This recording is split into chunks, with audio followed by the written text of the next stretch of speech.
إن الحمد لله نحمده ونستعينه ونستغفره ونعوذ بالله من شرور أنفسنا ومن سيئات أعمالنا من يهده الله فلا مضل له ومن يضلل فلا هادي له وأشهد أن لا إله إلا الله وحده لا شريك له وأشهد أن محمدا عبده ورسوله يا أيها الذين آمنوا اتقوا الله حق تقاته ولا تموتن إلا وأنتم مسلمون يا أيها الناس اتقوا ربكم الذي خلقكم من نفس واحدة وخلق منها زوجها وبث منهما رجالا كثيرا ونساء واتقوا الله الذي تساءلون به والأرحام إن الله كان عليكم رقيبا يا أيها الذين آمنوا اتقوا الله وقولوا قولا سديدا يصلح لكم أعمالكم ويغفر لكم ذنوبكم ومن يطع الله ورسوله فقد فاز فوزا عظيما أما بعد فإن أصدق الكلام كلام الله وخير الهدي هدي محمد صلى الله عليه وسلم وشر الأمور محدثاتها وكل محدثة بدعة وكل بدعة ضلالة وكل ضلالة في النار. أعوذ بالله من الشيطان الرجيم. بسم الله الرحمن الرحيم. يا أيها الذين آمنوا لا ترفعوا أصواتكم فوق صوت النبي ولا تجهروا له بالقول كجهر بعضكم لبعض أن تحبط أعمالكم وأنتم لا تشعرون.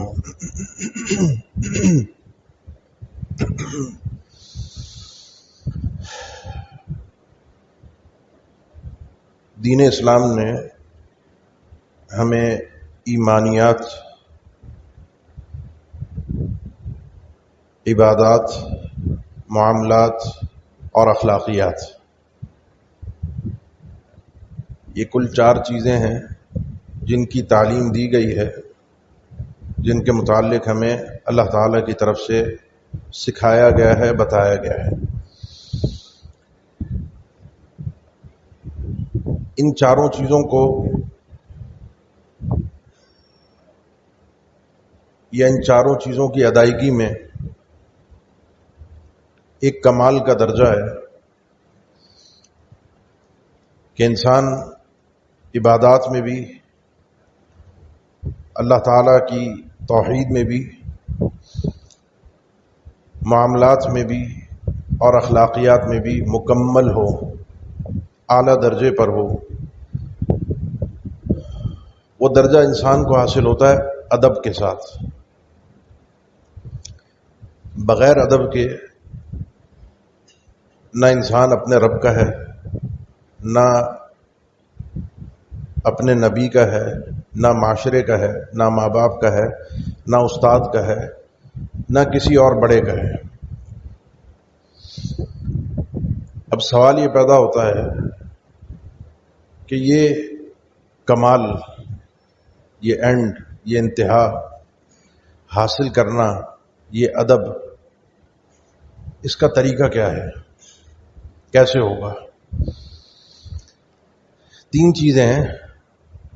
ایک ہے انسان کی زبان، اس کے کلمات جو اس کی زبان سے ادا ہوتے ہیں۔ اسی میں دوسری چیز ہے اس کا بولنے کا انداز، آواز کی سپیڈ، تیز، لہجے میں سختی۔ دوسری چیز ہے انسان کی نگاہیں، نظریں۔ یہ نظریں کس انداز میں اٹھتی ہیں، پلکیں اور بھویں کب چڑھتی ہیں۔ اور تیسری چیز ہے انسان کے ہاتھ اور ان کے تصرفات۔ ان ہاتھوں سے وہ کیا کر رہا ہے، کس چیز کو کس انداز میں دے رہا ہے، کس چیز کو پھینک رہا ہے، کس انداز کا اشارہ کر رہا ہے، اپنے ہاتھوں کو، اپنی انگلیوں کو کس انداز میں استعمال کر رہا ہے۔ ان تمام چیزوں سے انسان کا ادب جھلکتا ہے۔ اور سب سے زیادہ ادب ایمان میں، عقائد میں انسان کو جس کا کرنا چاہیے وہ ہے رب العالمین۔ اللہ کے ادب کے بغیر انسان کسی کا ادب نہیں کر سکتا۔ جو انسان اللہ کے ساتھ ادب کے ساتھ پیش نہیں آتا، وہ انسان کسی کے ساتھ ادب کے ساتھ پیش نہیں آ سکتا۔ اللہ سے گفتگو بڑے احترام کے ساتھ ہوتی ہے، اللہ سے گفتگو بڑے ادب کے ساتھ ہوتی ہے۔ اللہ سے جب انسان مانگتا ہے، اپنی تکلیفوں کا، اپنی پریشانیوں کا تذکرہ کرتا ہے، تو اللہ نے قرآن مجید میں انبیاء کی زبانی وہ ادب ہمیں سکھایا ہے۔ انبیاء کی جو دعائیں ہیں قرآن مجید میں، وہ اللہ نے مانگنے کا، اپنے آپ سے ادب سیکھنے کا طریقہ ہمیں سکھایا ہے۔ ربی انی مسنی الضر وانت ارحم الراحمین۔ بیماری بھی رب کی طرف سے آتی ہے۔ بیماری کا خالق، شر کا خالق، برائی کا خالق کوئی اور نہیں ہے، وہ پروردگار ہی ہے۔ لیکن جب اللہ سے بات کی جائے، اللہ سے گفتگو کی جائے، تو اللہ کی طرف نسبت نہیں کی جاتی۔ ربی انی مسنی الضر، اللہ میں بیمار ہوں، مجھے تکلیف پہنچی ہے، میں اس تکلیف میں مبتلا ہوں۔ وانت ارحم الراحمین، مدعا اتنا ہے کہ تو ارحم الراحمین ہے۔ بس دو جملوں کی بات ہے، برائی کی نسبت اپنی طرف اور اچھائی کی نسبت اللہ کی طرف۔ وَإِذَا مَرِضْتُ فَهُوَ يَشْفِينِ، ابراہیم علیہ السلام، اللہ میں بیمار میں ہوتا ہوں، شفا اس رب کی طرف سے ملتی ہے۔ قال ربنا ظلمنا انفسنا وان لم تغفر لنا وترحمنا لنكونن من الخاسرین۔ غلطی ان دو سے ہوئی تھی، آدم علیہ السلام اور ان کی بیوی سے۔ عام طور پہ ہم غلطی پر تقدیر کو حجت بنا لیتے ہیں، اللہ تو نے تقدیر میں لکھا تھا، تیرے فیصلے تھے۔ یہ سوء ادب ہے اللہ کے ساتھ، یہ اللہ کے ساتھ بے ادبی ہے۔ اللہ جو لکھا وہ لکھا، اس کا ہمیں معلوم نہیں ہے کہ میری تقدیر میں کیا لکھا ہوا ہے۔ بات اتنی ہے ربنا ظلمنا انفسنا، اللہ ہم سے ظلم ہوا ہے، غلطی ہماری ہی ہے۔ اب مسئلہ یہ ہے کہ اگر تو نے معاف نہ کیا، تو نے بخشا نہیں، تیری رحمت حاصل نہ ہوئی، تو ہم برباد ہو جائیں گے۔ جو ہمیں چاہیے وہ ہمیں عطا کر دے، اور وہ تیری معافی۔ فَأَرَادَ رَبُّكَ أَن يَبْلُغَ تیرے رب نے یہ ارادہ کیا۔ خضر علیہ السلام نے موسیٰ علیہ السلام سے کہا کہ جب دو بچے تھے، یہ بڑے ہو جائیں گے، ان کا خزانہ ان کو ملے گا، تو یہ تیرے رب کا ارادہ تھا، تیرے رب نے چاہا، اس کا حکم یہ تھا کہ بچے جوان ہو جائیں۔ لیکن جب کشتی خراب کی خضر علیہ السلام نے، تو نسبت کی فَأَرَدْتُ أَنْ أَعِيبَهَا، اس کو خراب میں نے کیا ہے، اس کو نقص اور عیب، اس کو برباد میں نے کیا ہے۔ یہ اللہ کے متعلق گفتگو کرنے کا طریقہ اور سلیقہ ہے۔ جس بندے کو یہ نہیں آتا وہ اللہ کا ادب نہیں کر سکتا۔ اللہ کے متعلق بڑے احترام سے ناپ تول کر بڑی نزاکت کے ساتھ گفتگو کرنی پڑتی ہے۔ اس لیے اگر کسی انسان کو کمال حاصل کرنا ہے ایمان میں، مکمل با ادب بننا ہے، اس کو یہ ادب کا اسلوب سیکھنا پڑے گا، اللہ سے کس طریقے سے بات کرنی ہے۔ میں نے ذکر کیا نا، زبان، انداز، لہجہ، آپ کی نگاہیں۔ اللہ کے نبی صلی اللہ علیہ وسلم کے متعلق اللہ تعالیٰ نے ذکر فرمایا، جب آپ معراج پر گئے، ما زاغ البصر وما طغى، اللہ کے نبی صلی اللہ علیہ وسلم کی جو نگاہیں تھیں وہ ادھر ادھر بھٹک نہیں رہی تھیں۔ انسان کہیں جاتا ہے کسی محفل میں، کسی بڑے کے سامنے کھڑا ہو، اللہ کے سامنے اوپر تک پہنچ گئے، عند سدرۃ المنتہی، تو اب نگاہیں ادھر ادھر بھٹک نہیں رہی کہ کیا ہو رہا ہے، یہاں کیا ہے، وہاں کیا ہے۔ بڑے ادب کا، احترام کے ساتھ اللہ کے نبی صلی اللہ علیہ وسلم اللہ کے سامنے پیش تھے، اور اس ادب اور احترام کی نگاہوں کو اللہ تعالیٰ نے بیان فرمایا کہ آپ کی نگاہیں ادھر ادھر نہیں بھٹک رہی تھیں۔ مجھے اور آپ کو نماز میں یہی تو حکم ہے کہ آپ کی اور میری نگاہیں آسمان کی طرف اٹھنی نہیں چاہیے۔ جب اللہ کے سامنے کھڑے ہوں تو نگاہیں اوپر کی طرف نہ اٹھیں، نگاہیں نیچے جھکی ہونی چاہیے۔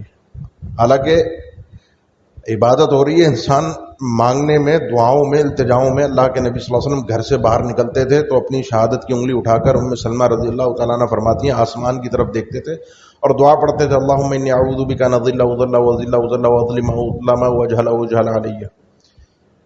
آپ صلی اللہ علیہ وسلم کا کئی موقعوں پر دعاؤں میں آسمان کی طرف دیکھنا، قد نرى تقلب وجهك في السماء، یہ آپ کی التجا تھی، ایک تمنا تھی، بار بار آپ کی نگاہیں آسمان کی طرف اٹھتی تھی۔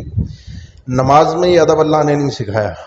نماز میں ادب یہ ہے کہ اللہ کے سامنے انسان کھڑا، اس کی نگاہیں جھکی ہوئی ہونی چاہیے۔ یہ اللہ کا ادب ہے، احترام ہے، نگاہوں سے، آپ کے وجود سے، آپ کی نگاہوں سے، آپ کے کلمات سے اللہ کا احترام اور ادب جھلکنا چاہیے۔ آپ کے انداز اور لب و لہجے سے اب معلوم ہونا چاہیے وہ آدمی ہے جو اللہ کا ماننے والا ہے۔ اللہ کے نبی صلی اللہ علیہ وسلم نے منع فرمایا ہے کہ انسان قضاء حاجت کے لیے جائے، اپنے یہ انسان کی زندگی کا ایک ضروری معاملہ ہے، واش روم جا رہا ہے. اب جب اس کیفیت میں وہ اپنے جسم کو استعمال کرتا ہے، اس کیفیت کے اندر بیٹھا ہے، اس کیفیت میں اس نے قبلہ رخ بھی نہیں ہونا اور قبلے کی طرف پیٹ بھی نہیں کرنی. لا تستقبل القبلۃ ولا تستدبروها، نہ قبلے کے رخ چہرہ قبلے کی طرف کرنا ہے اس کیفیت میں، اور نہ پیٹ کرنی ہے. یہ ہے قبلہ. حقیقت میں قبلہ کوئی چیز نہیں ہے، یہ ہے اللہ کا ادب.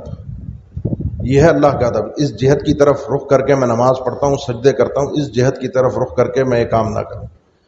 اللہ کے نبی صلی اللہ علیہ وسلم نے انسان کو تنہائی میں، جب بندے نے سوال کیا اللہ کے نبی صلی اللہ علیہ وسلم یہ انسان اپنا سطر کھول سکتا ہے، لمبی حدیث ہے، آخر میں اس نے کہا انسان اکیلا ہوتا ہے، کوئی نہیں ہے، کمرے میں اکیلا ہے، بند کمرہ ہے، تو کیا وہ اپنے آپ کو بالکل بے لباس کر دے؟ آپ نے فرمایا فاللہ احق ان یستحیی منہ، اللہ زیادہ حق رکھتا ہے اس چیز کا کہ اللہ سے حیا کی جائے. جب سارے انسانوں سے تم پردہ، حالانکہ میرا یہ لباس، یہ وجود کوئی پردہ نہیں ہے. اللہ یعلم خائنۃ الاعین وما تخفی الصدور انہ علیم بذات الصدور، وہ تو اندر باہر اس کے لیے سب برابر ہے، عالم الغیب والشہادہ ہے. لیکن یہ احترام ہے کہ میں کتنا احترام دے رہا ہوں اللہ کو، میرے اندر اللہ کی کتنی عقیدت ہے، کتنی اللہ کے لیے، اللہ کے ساتھ میرا لگاؤ ہے، احترام ہے، ادب ہے. یہاں سے ادب کا آغاز ہوتا ہے، انسان سیکھتا ہے ادب، اور یہاں سے ادب سیکھنے کے بعد انسان پھر اس ادب کو لے کر چلتا ہے اپنی عبادات، معاملات، اخلاقیات. ان سب میں اگر کسی کو کمال حاصل کرنا ہے، ادب کے بغیر یہ ممکن نہیں ہے.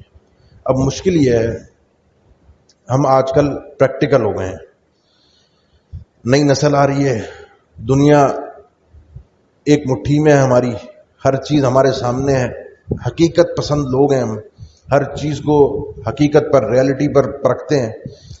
ان چیزوں کے اندر، ان تصورات کے اندر ہمارے اندر سے ادب ختم ہو گیا. اور ادب ہوتا ہے عام طور پہ بڑوں کا، اور اللہ ہمارا رب العالمین ہے. جب یہ ادب کی تنقید شروع ہوتی ہے تو یہ آغاز تو نیچے سے ہوتا ہے. انسان پہلے کسی عام بڑے کا ادب کرنا چھوڑ دیتا ہے، کسی عام بزرگ کا، چلتے پھرتے سفید داڑھی والے کا کوئی ادب نہیں ہے.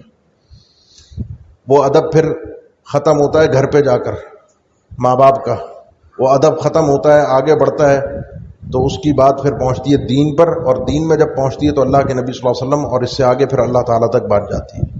یعنی ایسے لوگ میں نے اپنے کانوں سے سنے ہیں بیٹھ کر، آپ کے اس ملک کے، اس شہر کے، اس شہر میں رہنے والے، کسی اور ملک کے، کسی اور جگہ کے نہیں، کہ جو یہ کہہ رہے ہوں کہ اللہ اور اس کا رسول مجھے تو ڈکٹیٹر لگتے ہیں، یہ بلا وجہ کہ ہم پر حکم تھوپنا، ہمارے سر پر سوار ہونا.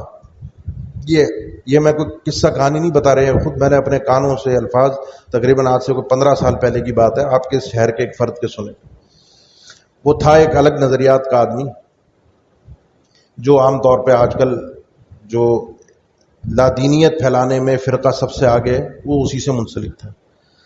بتانے کا مقصد یہ ہے کہ اسٹارٹنگ یہاں سے ہوتی ہے، تو آغاز، پکڑ، انسان کی روک تھام بھی پھر یہیں سے ہونی چاہیے. انسان اس کا آغاز بھی پھر اپنے آپ سے کرے، اور پھر اس کے اندر جن شخصیات کو سب سے پہلے رکھنا ہے، ان میں انسانوں کے اندر اللہ کے نبی صلی اللہ علیہ وسلم کی شخصیت سب سے بڑھ کر ادب اور احترام کے قابل ہے، سب سے بڑھ کر. اب یہ تو اتنی تفصیلی، یہ ایک مضمون پورا اتنا تفصیلی ہے کہ اس پر گفتگو اگر الگ سے کی جائے تو بھی وقت پورا ہو جائے گا ہمارا. یعنی اگر یہ خطبہ اگر صرف اسی موضوع پر رکھا جائے تو بات پوری نہ ہو. سیدنا ابو بکر صدیق رضی اللہ تعالیٰ عنہ آپ صلی اللہ علیہ وسلم کے سامنے کھڑے نہیں ہوئے. آپ صلی اللہ علیہ وسلم بیمار تھے، آپ کو ان کے مصلے پر کھڑا کر دیا. سیدنا ابو بکر صدیق پیچھے ہٹ گئے، آپ صلی اللہ علیہ وسلم کو روک دیا. آپ نے فرمایا بعد میں ما کان لابن ابی قحافہ ان یتقدم بین یدی رسول اللہ صلی اللہ علیہ وسلم. یہ اپنا نام بھی نہیں لیا.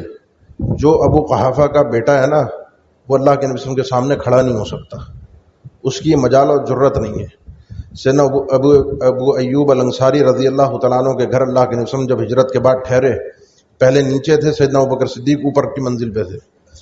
وہاں پانی گر گیا ان سے، لکڑی کے گھر ہوتے تھے، لکڑی کی چھت تھی. تو اس پانی کو انہوں نے بڑی مشکل سے قطروں کو ڈھونڈا. دونوں میاں بیوی نے خود ذکر کرتے ہیں کہ کہیں وہ قطرہ کوئی ٹپک کے نبی صلی اللہ علیہ وسلم پر نہ گر جائے. اور پھر اس کے بعد نبی صلی اللہ علیہ وسلم سے گزارش کی کہ اللہ کے نبی یہ ویسے ہی ادب کے خلاف ہے کہ آپ نیچے ہوں اور ہم اوپر ہوں. حالانکہ بظاہر کوئی بے ادبی نہیں ہے، بظاہر کوئی بے ادبی نہیں ہے، لیکن ہر انسان کے ادب کا اپنا اپنا ایک معاملہ ہوتا ہے. ہر انسان اپنے حساب سے ایک ادب کو سوچتا ہے. تو آپ اوپر کی منزل پہ تشریف لے جائیں، ہم نیچے ہوں گے، ہمارے قدم آپ کے اوپر چل رہے ہوں، یہ ہماری طبیعت کو ہضم نہیں ہوگا. تو یہ آداب ہیں. ثابت ابن قیس الانصاری جب انہوں نے سنا کہ اللہ کے نبی کے سامنے اونچے لہجے میں بات نہیں کرنی، گفتگو تو کوئی بے ادبی گستاخی کے الفاظ تو دور کی بات ہے، گفتگو کرتے ہوئے لہجے میں، آواز میں سختی نہ ہو، آواز اونچی نہ ہو آپ صلی اللہ علیہ وسلم کی آواز سے. وہ اپنے زمانے کے پہلے خطیب تھے انصار کے، آواز زوردار جاندار، اور بات کرتے تھے بڑی زوردار آواز میں. تو انہوں نے کہا یہ تو آیت میرے لیے آئی ہے، اور حکم تو یہ ہے آیت میں کہ اللہ کے رسول کے سامنے آواز اونچی نہیں کرنی ورنہ تمہارے اعمال ضائع ہو جائیں گے. اور کہا میری ہے ہی آواز اونچی، گھر میں بیٹھے رہے، اللہ کے رسول کے سامنے پیش ہی نہیں ہوئے، بات ہی نہیں کر رہے، جرت ہی نہیں ہو رہی کہ میں نے بول دیا اگر کچھ تو آواز طبعی طور پہ اونچی ہے. آپ صلی اللہ علیہ وسلم فرمائے یہ مقصد نہیں ہے اس آیت کا، وہ ایک طبعی اونچی آواز ہے، یہ ہے آواز اونچی کرنا. اگر یہ آداب آپ کو سمجھ میں آ رہے ہیں، نگاہیں سمجھ میں آ رہی ہیں، اپنے تصرفات سمجھ میں آ رہے ہیں، تو ان کو سب سے پہلے اپنے گھر کے بڑوں پر اپلائی کریں. اپنے گھر کے بڑوں کے ساتھ، جن میں سب سے پہلے انسان کے والدین ہوتے ہیں، ان کے ساتھ یہ ادب انسان کا اس انداز کا ہمیشہ اس کو اپنے سامنے رکھنا چاہیے. ادب ہوتا یہی ہے، ان کے سامنے نگاہیں بھی جھکی ہوں، ان کے سامنے الفاظ بھی اس قسم کے ادا ہوں کہ جو تکلیف نہ دیں، وہ لب و لہجہ بھی اس انداز کا ہو کہ جو انسان اس لب و لہجے میں گفتگو کرے کہ سامنے والے کو، میرے بڑوں کو، میرے بزرگوں کو تکلیف نہ دے. حیوہ ابن شریح رحمہ اللہ مشہور امام گزرے ہیں، اور ان کا ایک درس کا حلقہ ہوتا تھا، پڑھاتے تھے، بڑی خلقت بیٹھی ہوتی تھی سامنے، شاگرد ہوتے تھے. ان کی ماں اکثر ان کے پاس آتی، وہ ہوتا ہے کہ گھر کی مرغی دال برابر ہوتی ہے، کون کتنا بڑا ہے باہر وہ باہر ہے، گھر کے اندر وہ عام آدمی ہے. تو ماں کے سامنے بیٹا بیٹا ہے، باہر کتنا بڑا محدث ہو، کتنا بڑا امام ہو، وہ باہر ہے. تو وہ آ کر اپنے بیٹے کو پڑھاتے ہوئے کہنا، مجمع میں آ کر یہ کہنا کہ جاؤ جا کے یہ جو ہماری مرغیاں ہیں ان کو دانہ ڈال کے آؤ، الق الشعیرہ للدجاج. وہ حلقے میں ایک شخص امام اور محدث کے روپ میں بیٹھا ہو، اس کو آ کر اس کی ماں اس انداز میں کہا، اور وہ حلقہ اپنا چھوڑ کر جا کے پہلے وہ کام کر کے آئے. یعنی مرغیوں کو دانہ ڈالنا اتنا اہم نہیں ہے، وہ کوئی بھی ڈال سکتا ہے، وہ ان کو کھانا کوئی بھی دے سکتا ہے. مسئلہ یہ ہے کہ یہ جملہ کہنے والی ماں تھی، اب اس کے لیے اس کام کو چھوڑنا پڑے گا، اس کے لیے اس کام کو بعد میں کرنا پڑے گا. اور یہ ماتھے پر بل لانا، یا بعد میں ماں یا باپ کو یہ سمجھانا کہ میری ایک عزت ہے معاشرے میں، میرا ایک مقام بن گیا، میرا ایک نام ہے، لوگوں کے سامنے مجھ سے ادب سے بات کی جائے، لوگوں کے سامنے مجھ سے احترام سے بات کی جائے. جب یہ انداز اور اسلوب ہمارے اندر آئے گا تو ہی ہمیں ادب کرنا آئے گا. ہم اگر اپنے ماں باپ کو یہ سکھائیں کہ معاشرے کے آداب کیا ہیں، بڑے آدمی سے کس طرح بات کی جاتی ہے، آپ نے اگر مجھ سے بات کرنی ہو رشتہ داروں میں، خاندان کی محفل میں، آفس میں، کام کاج میں، دفتر میں، فیکٹری میں، تو آپ کا لب و لہجہ میرے ساتھ ایسا ہونا چاہیے. ماں کو انسان یہ سکھا رہا ہو یا باپ کو انسان یہ لب و لہجہ سکھا رہا ہو کہ اس نے کس طرح سے بات کرنی ہے، تو یہ سمجھ لے کہ وہ بے ادب آدمی ہے، اس نے ادب سیکھا ہی نہیں ہے. ماں باپ کا ادب یہ ہے کہ جو وہ کہیں، جیسے کہیں ویسے انسان نے اس چیز کو تسلیم کرنا ہے. سیدنا ابو ہریرہ رضی اللہ تعالیٰ عنہ جب امیر بنے، مدینہ کے گورنر بنے، امام بخاری رحمہ اللہ نے ادب المفرد میں واقعہ ذکر کیا ہے. امیر بننے کے بعد جب وہ اپنے صبح کو اس حوالے سے اس معاملات کے لیے نکلتے جو ان کے عمارت کے معاملات تھے، حکومت کے معاملات تھے، تو اس کے لیے سب سے پہلے اپنی والدہ کے دروازے پر جا کر سلام کرتے. سلام کے بعد ان کے لیے دعا کرتے، رحمک اللہ، اللہ آپ پر اسی طرح رحمت فرمائے جس طرح آپ نے میری بچپن میں تربیت کی، رب ارحمہما کما ربیانی صغیرا. ان کے لیے دعا دیتے. اندر سے والدہ کا جواب آتا سلام کا، اور جواب میں کہتی اللہ تجھ پر بھی رحم کرے جس طرح تو آج بڑا ہو کر اس منصب پر پہنچ کر بھی میرے ساتھ عزت اور ادب اور سلوک کے ساتھ پیش آ رہا ہے. یہ مناصب، یہ عہدے، یہ مقام، یہ مرتبہ انسان کا اونچا بن جانا، معاشرے میں تعلقات، عزت و احترام، یہ اس لیے نہیں ہے کہ انسان ماں باپ کو بتائے کہ انہوں نے دنیا کے سامنے مجھ سے کیسے پیش آنا ہے، میں نے کیسے ان کے ساتھ پیش آنا ہے، یہ میں نے سیکھنا ہے. یہ آداب اور احترام سب چیزیں بعد کی بات ہوتی ہے. یہ چیزیں انسان جب تک سیکھے گا نہیں، آداب سیکھے گا نہیں، اپنے بڑوں کے ساتھ کس طریقے سے پیش آنا ہے، تو پھر معاشرہ خود غرضی کی طرف جاتا ہے، پھر معاشرہ بد اخلاقی کی طرف جاتا ہے، پھر معاشرہ نفسا نفسی کی طرف جاتا ہے، پھر معاشرہ صرف اپنے آپ کو دیکھتا ہے، دوسروں کو بھول جاتا ہے. انسان کے اخلاقیات، سلوکیات اس سے کیا چیزیں سرزد کروا رہے ہیں اس کو احساس نہیں ہوتا. ابھی میں ایک مثال دیتا ہوں آپ کو. ابھی عید گزری، عید پہ ہم نے دو چیزیں آپ نے سنی بھی اور دیکھی بھی. پہلی چیز، آپ نے عید پر، عید سے پہلے، بقرعید سے پہلے ابراہیم اور اسماعیل علیہ السلام کا واقعہ بکثرت سنا ہوگا. باپ بیٹے کو ذبح کرنے کے لیے کہتا ہے، بیٹا یا ابت افعل ما تؤمر. بیٹے کا یہ جو انداز اور اسلوب ہے، لہجہ بھی، الفاظ بھی والد کے لیے بڑے ناصحانہ الفاظ ہیں کہ اب چونکہ حکم ہو گیا ہے اور حکم ہے، حکم الہی ہے، اس کو کرنا ہی پڑے گا. تو اے میرے والد، اے ابا جان، یا ابتی افعل ما تؤمر. رہی میری بات، یہ اسلوب اور ادب یہ ہے کہ ستجدنی انشاءاللہ من الصابرین. رہی میری بات، تو میں آپ کو کسی لمحے پر منہ پھیر کر، پیٹ پھیر کر بھاگتا ہوا نظر نہیں آؤں گا، میں صابرین میں سے ہوں گا. جیسے آپ کہیں گے، جیسے آپ چاہیں گے. یہ معاملہ ویسے ذبح کی بات ہو رہی ہے، بچے کو ذبح کرنے کی. یہ ادب اور اسلوب سیکھنا لازمی ہے. جب تک یہ اخلاقیات میرے اندر نہیں آئیں گی، یہ درس میں اپنے اندر نہیں سیکھوں گا، اس قربانی سے یہ چیزیں میں لے کر آگے نہیں بڑھ سکتا. دوسری چیز جو ہم نے اس موقع پر دیکھی، قربانی ماشاءاللہ سب نے کی، عبادت ہے اللہ تعالیٰ کی، لیکن اس قربانی کا مطلب تو نہیں تھا کہ ہم جس انداز سے اس قربانی کو کرتے ہیں اور پھر جو اس کی گندگی اور غلاظت کو باہر پھینکتے ہیں، جس انداز میں اس کو گند کو پھیلاتے ہیں. اللہ کے نبی صلی اللہ علیہ وسلم، صحیح مسلم کی حدیث ہے، آپ نے فرمایا اتقوا اللاعنین. ایسی دو چیزیں جو انسان کو خود لعنت کرواتی ہیں.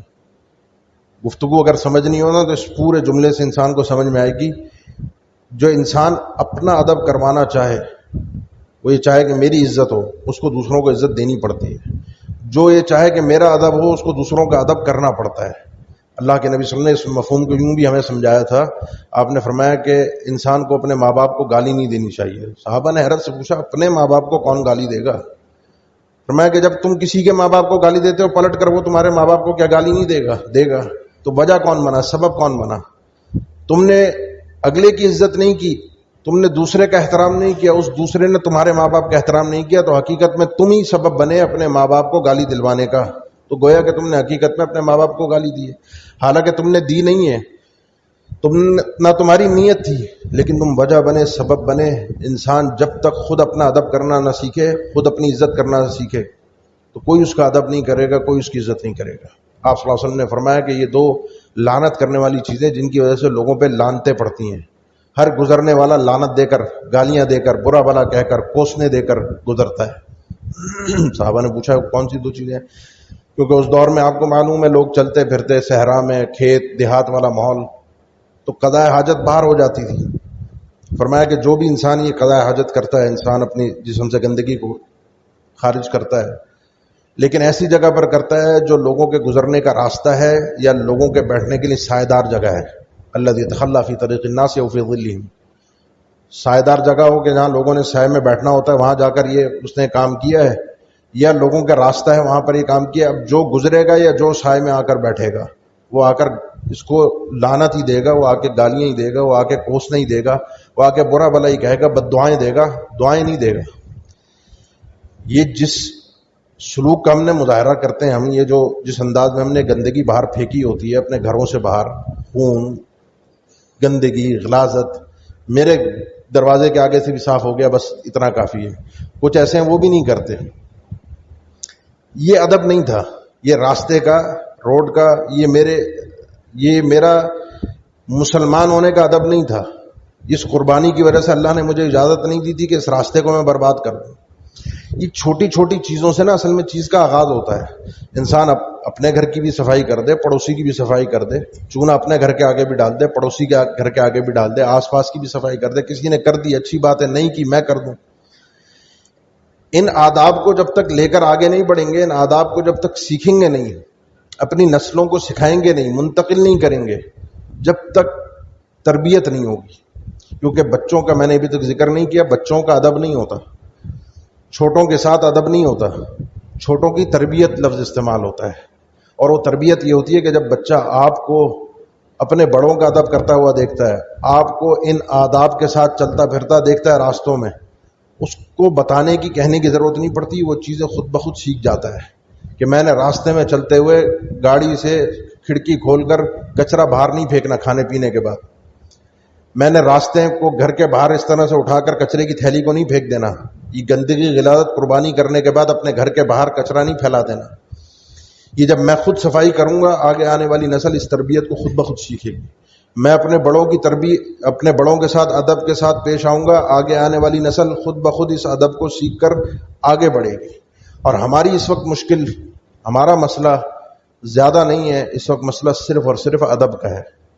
ہمارے اندر سے ادب اٹھتا جا رہا ہے، ادب ختم ہوتا جا رہا ہے، احترام ختم ہوتا جا رہا ہے، ہمارے انداز اور اخلاق اس انداز کے بنتے جا رہے ہیں کہ جس میں یہ چیز اگر اس اسکرو کو اگر ہم نکال دیں اس عمارت میں سے جو اسلام کی عمارت ہے تو ایک کمزور ہونا شروع ہو جاتی ہے، کمال کو نہیں پہنچتی، اینڈ کو نہیں پہنچتی۔ جب اللہ کے نبی صلی اللہ علیہ وسلم یہ تعریف کریں المسلم من سلم المسلمون من لسانه ویده، مسلمان وہ ہے جس کی زبان سے بھی اور جس کے ہاتھ سے بھی دوسرا مسلمان محفوظ ہے۔ کامل مسلمان وہ ہے جس کی ہاتھ سے اور زبان سے دوسرا مسلمان محفوظ ہے۔ یہ حدیث مکمل طور پہ شامل ہے ہر چیز کو، ہر انداز کو، ہر بات کو۔ انسان با ادب ہو ہی نہیں سکتا جب تک اس کے اپنے ہاتھ اور زبان کنٹرول میں نہ ہو، انسان با ادب نہیں ہو سکتا جب تک اس کے کلمات اچھے نہ ہوں، اس کا انداز، اس کا اسلوب بولنے کا اچھا نہ ہو۔ وقصد فی مشیک واغضض من صوتک ان انکر الاصوات لصوت الحمیر، یہ لقمان، سیدنا لقمان کی جو وصیت اللہ تعالیٰ نے ذکر کی ہے، اپنے بیٹے کو سکھا رہے تھے، بیٹا چال درمیانی ہونی چاہیے، ایک الگ مضمون ہے۔ واغضض من صوتک ان انکر الاصوات لصوت الحمیر، اپنی آواز کو، لہجے کو دھیما رکھنا، اور یہ بات یاد رکھنا، یہ جو اونچا بولنا ہے، تیز بولنا ہے، چلا کر بولنا ہے، یہ جو جس انداز کا، یہ گدھے کی آواز ہوتی ہے۔ اور مفسرین نے لکھا ہے کہ اگر اس لہجے میں، اس انداز میں، اس آواز کے چیخنے میں کوئی بھی خوبصورتی ہوتی تو اللہ گدھے سے تشبیہ نہ دیتا، انسان کی اس آواز کو گدھے کے ساتھ تشبیہ نہ دی جاتی۔ آپ کے بولنے کا لہجہ، آپ کا انداز، آپ کی نگاہیں، آپ کے سوچنے کا انداز، آپ کے دیکھنے کا انداز، آپ کے ہاتھ، آپ کے پاؤں، اس سے دیکھ کر اسلام کی نمائندگی جھلکنی چاہیے۔ جب میرا نام عبداللہ ہو تو میرے کرتوت بھی عبداللہ والے ہونے چاہیے۔ نام میرا عبداللہ ہے، اگر میرے چہرے پر داڑھی ہے اور میرا انداز اور اسلوب ایسا ہے کہ جو اسلام کی نمائندگی نہیں کر رہا، جس میں ادب نہیں جھلک رہا، جو آداب سے خالی ہے، تو پھر یہ میری بدقسمتی ہے کہ میں اسلام کا نمائندہ بن کے اسلام کی بدنامی کر رہا ہوں، اور یہ میرے لیے سب سے بڑی شقاوت ہوگی، بدنامی کا سبب ہوگا۔ اللہ ہم سب کو ہدایت بھی عطا فرما دے، اللہ ہم سب کو اس ادب اور اخلاق کے اعلیٰ معیار کو، اعلیٰ اخلاق کو اپنانے کی توفیق عطا فرما دے۔ اگر کسی شخص نے ان آداب کو سیکھنا ہو کہ ادب ہوتا کس طریقے سے سیکھنا ہو، اور کسی کو اپنا آئیڈیل بنانا ہو کہ اس جیسا ادب انسان کے اندر ہونا چاہیے، تو وہ کامل اور مکمل شخصیت صرف اور صرف ایک ہی ہے، اور وہ ہے محمد الرسول اللہ صلی اللہ علیہ وسلم کی، جن کی شخصیت، جن کا ادب محفوظ ہے، جن کے آداب کو اللہ نے حفاظت کے ساتھ ہم تک نقل کروا دیا ہے کہ آپ نے کس طریقے سے زندگی گزاری ہے، آپ کا ادب اپنے بچوں کے ساتھ کیسا تھا، آپ کا ادب اپنے خادمین کے ساتھ کیسا تھا، سیدنا انس کے ساتھ کیسا تھا، سیدنا ابو مسعود کو آپ نے ان کے خادموں کے متعلق کیا بیان فرمایا تھا، آپ کا ادب اپنے گھر میں کیسا تھا، آپ کی بیویوں کے ساتھ آپ کے آداب کیسے تھے، آپ کا ادب باہر اپنے اصحاب کے ساتھ، اپنے دوستوں کے ساتھ، اپنے ساتھیوں کے ساتھ کس طریقے سے تھا، آپ کا ادب کسی جاہل کے ساتھ کس طریقے سے تھا، جب کوئی اعرابی، دیہاتی، لا علم آپ کی شخصیت سے، آپ کے آداب سے آتا اور آپ کی گردن پر ڈلی ہوئی چادر کو کھینچ کر آپ سے سوال کرتا، تو آپ کس طریقے سے اس کو جواب دیتے۔ آپ صلی اللہ علیہ وسلم کا ادب اپنے رب کے ساتھ کس طریقے سے تھا کہ ساری رات کھڑے ہو کر جب عبادت کرتے اور پیروں میں ورم آ جاتا تو اللہ کے نبی صلی اللہ علیہ وسلم کو سید عائشہ جب کہتی کہ اللہ کے نبی آپ عبدم مغفور ہیں، آپ کو اللہ نے بخش دیا ہے، اتنی عبادت، اتنا انداز یہ جو ہے آپ نے فرمایا یہ ادب نہیں ہے، ادب یہ ہے افلا اکون عبدا شکورا، جیسا اللہ نے مجھ پر احسانات کیے ہیں تو پلٹ کر مجھے بھی بندہ ایسا بننا چاہیے جو اللہ کا شکر ادا کرنے والا ہو۔